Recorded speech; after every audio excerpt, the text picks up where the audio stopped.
Assalamualaikum warahmatullahi wabarakatuh. Kami dari kelompok 2 akan mempresentasikan tentang perseroan terbatas atau PT. Sebelum itu, perkenankan kami untuk memperkenalkan diri masing-masing. Perkenalkan, nama saya Diajeng Putri Wulandari, NPM 134. Perkenalkan, nama saya Alisa Dahayu Gayatri, NPM 135. Perkenalkan, nama saya Roba Agustina, NPM 2401301010136. Perkenalkan, saya Nadia Ayu Aurelia dengan NPM 240130101337. Perkenalkan, nama saya Muhammad Zulkifli Rifai, NPM 138. Saya Lucia Bruginting dengan NPM 139. Perkenalkan, nama saya Livia Pertimona Gabriela Sidabutar dengan NPM 24013010140. Perseroan terbatas merupakan sebuah badan usaha yang modalnya terbagi oleh saham dan tanggung jawabnya itu tergantung seberapa besar saham yang ditanamkan ke sebuah perusahaan. Maksudnya, jika seseorang itu menanamkan sahamnya ke sebuah perusahaan sebesar 10 juta, maka tanggung jawab seseorang tersebut hanya sebesar 10 juta terhadap perusahaan yang dia tanami saham. Ciri-ciri perseroan terbatas itu ada 3. Yang pertama, berbadan hukum. Yang kedua, modal tertutup. Dan yang ketiga, itu kepemilikan saham. Maksud dari berbadan hukum yaitu uang perusahaan itu berbeda dengan uang pemiliknya. Maksudnya, uang yang ada di perusahaan, kekayaan yang dimiliki perusahaan itu tidak boleh dicampurkan oleh kekayaan pribadi. Yang kedua yaitu modal tertutup. Modal-modal yang ada di perusahaan itu berasal dari saham. Dan yang terakhir yaitu kepemilikan saham. Seseorang yang telah menanamkan saham ke sebuah perusahaan, maka sudah bisa dianggap sebagai pemilik perusahaan tersebut. Selanjutnya akan dijelaskan oleh rekan saya. Terima kasih. Jenis-jenis perseroan terbatas. Perseroan terbatas dapat dibedakan menjadi beberapa jenis, yaitu PT terbuka dan PT tertutup. PT terbuka atau TBK sering disebut dengan PT yang sudah go public karena penyetoran modal di dalamnya bersifat terbuka untuk para masyarakat. PT terbuka saham-sahamnya dapat diperdagangkan di pasar modal atau bursa efek. PT terbuka harus memenuhi persyaratan khusus seperti transparansi laporan keuangan, jumlah pemegang saham minimal 300 orang, dan nilai kapitalisasi pasar minimal 3 triliun rupiah. Selanjutnya, PT tertutup. Berbanding terbalik dengan PT TBK, PT tertutup adalah jenis PT yang tidak melakukan aktivitas jual beli sahamnya untuk masyarakat luas. Saham-sahamnya tidak dapat diperdagangkan di pasar modal atau bursa efek. PT tertutup hanya dapat menjual saham kepada pihak tertentu yang dapat disetujui oleh RUPS atau Rapat Umum Pemegang Saham. Modal yang didapat PT tertutup bisa dari kalangan tertentu saja seperti dari sahabat, keluarga, kerabat, dan lain-lain. PT tertutup lebih mudah didirikan dan diatur daripada PT terbuka. Pendirian perseroan terbatas atau PT di Indonesia umumnya melalui 9 tahap. Yang pertama adalah penyusunan Akta Pendirian PT.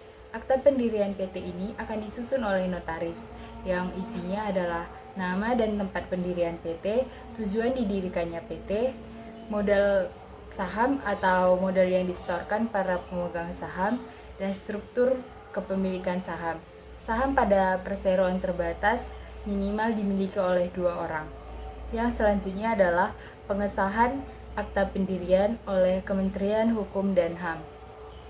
Setelah Akta Pendirian PT disusun oleh notaris, maka akta tersebut harus melalui pengesahan oleh Kemenkumham agar perusahaan mendapatkan status badan hukum.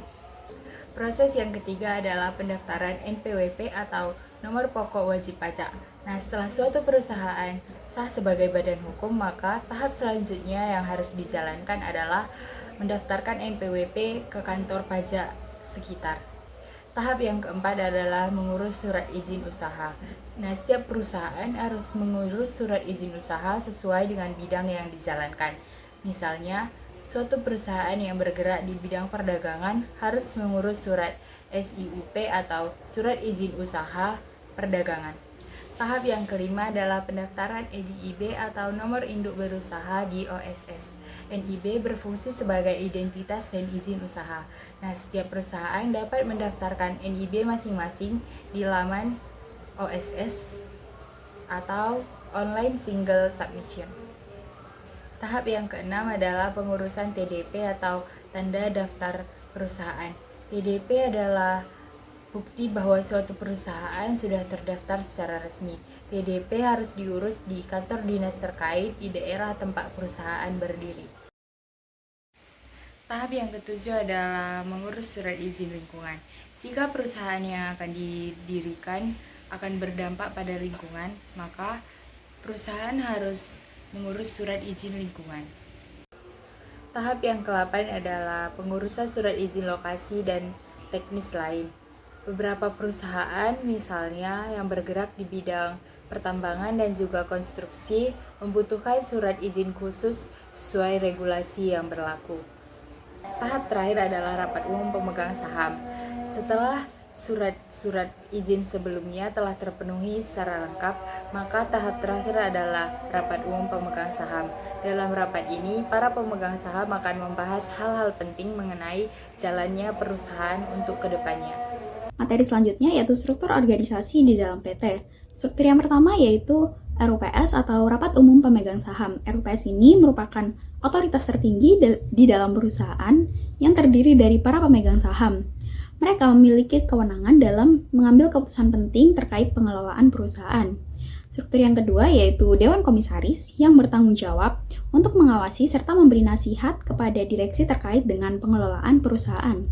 Yang ketiga yaitu Direksi, pihak yang bertanggung jawab atas pengelolaan operasional harian perusahaan. Direksi ini terdiri dari beberapa bagian penting. Yang pertama yaitu Direktur Utama atau CEO sebagai pemimpin tertinggi di perusahaan. Yang kedua yaitu Direktur Keuangan atau CFO yang bertanggung jawab atas pengelolaan keuangan perusahaan. Yang ketiga yaitu Direktur Operasional atau COO yang mengelola operasional harian perusahaan. Dan yang terakhir ada Direktur Pemasaran atau CMO yang bertanggung jawab atas kegiatan pemasaran serta pengembangan produk atau jasa. Struktur yang keempat yaitu Manajemen Tingkat Menengah. Manajemen tingkat menengah juga meliputi berbagai departemen atau divisi penting. Yang pertama, Kepala Departemen Sumber Daya Manusia atau HRD, yang bertanggung jawab untuk mengelola sumber daya manusia dan pengembangan karyawan. Kemudian, Kepala Departemen Produksi, yang bertanggung jawab atas produksi barang dan jasa. Kemudian, Kepala Departemen Pemasaran, yang mengurus strategi pemasaran perusahaan. Dan yang terakhir ada Kepala Departemen Keuangan yang mengelola anggaran serta melakukan pelaporan keuangan perusahaan. Struktur yang terakhir yaitu staf dan karyawan yang bertugas untuk menjalankan fungsi operasional perusahaan serta seperti administrasi, kemudian produksi, pemasaran, dan lain sebagainya. Saya di sini akan mempresentasikan kelebihan dan kekurangan dari perseroan terbatas atau PT. Kelebihan yang pertama yaitu pemisahan harta pribadi dan harta perusahaan. Apabila perseroan terbatas mengalami kerugian dan mendapatkan laba, maka kewajiban hanya sebatas modal yang disetor. Oleh sebab itu, harta pribadi masing-masing pemegang saham tidak bertanggung jawab atas kerugian yang ditimpa perusahaan. Kelebihan yang kedua yaitu kepemilikan saham mudah dialihkan. Dengan menggunakan sistem kepemilikan yang jelas, kepemilikan saham mudah untuk dialihkan sesuai dengan ketentuan perusahaan.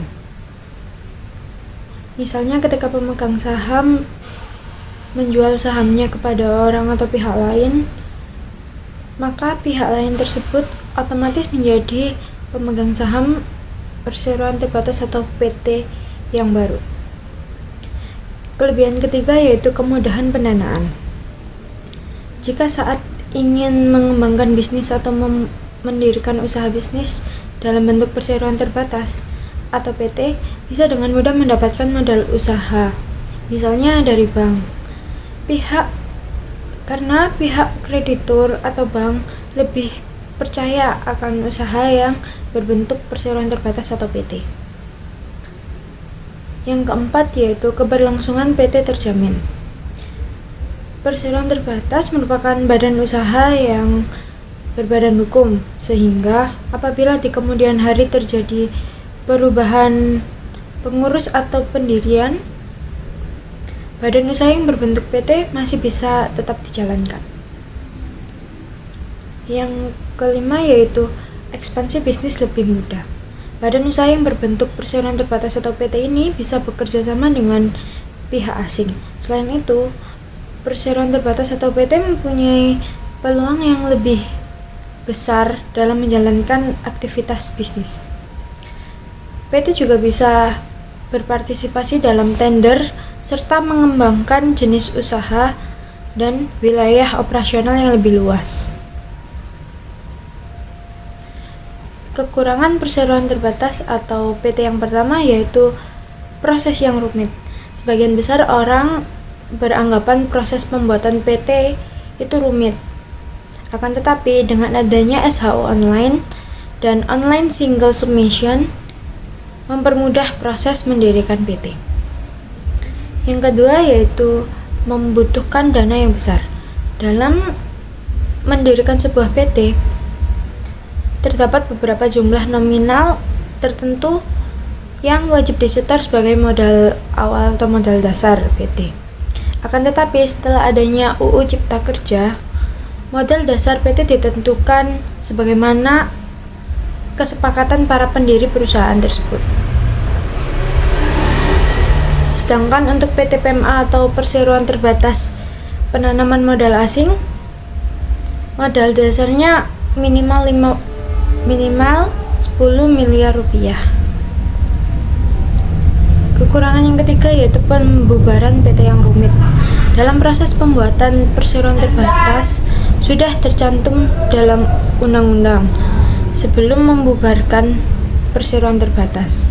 Seluruh kewajiban perseroan terbatas atau PT sudah harus dibayar dan kewajiban pajak juga sudah ditunaikan. Materi selanjutnya akan dijelaskan oleh rekan saya. Selanjutnya, saya akan menjelaskan mengenai tanggung jawab pemegang saham. Yang pertama adalah tanggung jawab pemegang saham terbatas pada modal saham yang disetor. Dalam perseroan terbatas, tanggung jawab pemegang saham umumnya terbatas pada jumlah saham yang dimilikinya. Ini berarti bahwa pemegang saham tidak bertanggung jawab secara pribadi atas utang dan kewajiban perusahaan melebihi nilai saham yang mereka miliki. Mereka hanya beresiko kehilangan investasi yang telah mereka tanamkan dalam bentuk saham. Yang kedua, menghadiri dan berpartisipasi dalam rapat umum pemegang saham atau RUPS. Pemegang saham utama atau yang memiliki saham signifikan memiliki tanggung jawab untuk hadir atau memberikan suara karena keputusan yang diambil dapat berdampak besar pada kepentingan mereka. Yang ketiga, mematuhi anggaran dasar dan keputusan RUPS. Pemegang saham memiliki hak untuk memberikan suara dalam RUPS dan menentukan kebijakan perusahaan.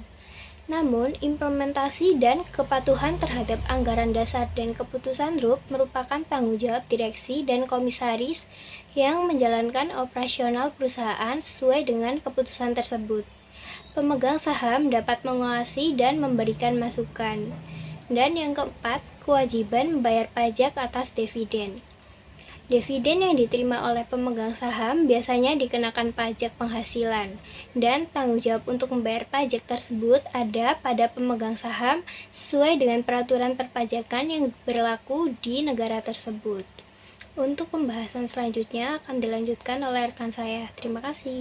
Di sini saya akan membahas mengenai regulasi dan pajak yang berhubungan dengan PT. Jadi pada regulasi yang dilakukan oleh PT ada beberapa acuan. Yang pertama itu pada Undang-Undang Nomor 40 Tahun 2007 tentang Perseroan Terbatas atau Undang-Undang PT.